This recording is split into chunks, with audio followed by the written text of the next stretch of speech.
All right, let's talk meat care in the field. Congratulations, you did it. You knocked down that elk, you knocked down that deer in the backcountry. Now what? Okay, now your clock is ticking. It's kind of either a slow walk against time or it's a race against time, depending on one thing, and that's temperature. Okay, the last thing you want to do is put all this effort into getting an animal on the ground, getting it back to camp, and then you lose the meat because it spoils, because it's too warm. Okay, so temperature is most important. What's the temperature in which you really need to become concerned? It depends. Okay, 60 degrees is kind of my rule of thumb, but there's some variables in there.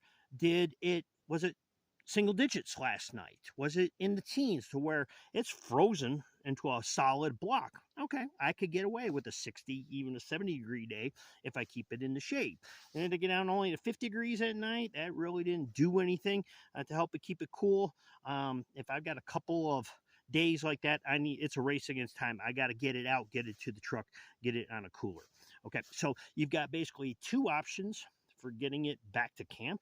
You can quarter it, or you can bone it out.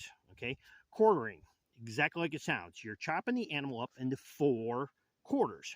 2 front legs, 2 back legs, back straps, tenderloins come out, and you are putting those in game bags, and you're putting those game bags usually one at a time, maybe 2 at a time if you're okay, to get them back to camp.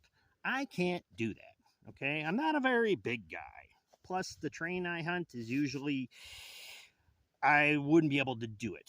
Okay, so what I usually do is I bone out the meat. I'm chopping off every bit of meat off the carcass that I can, leaving the skeleton there. All the bone pretty much stays there, and I'm just putting the meat into the game bags to take them back to camp.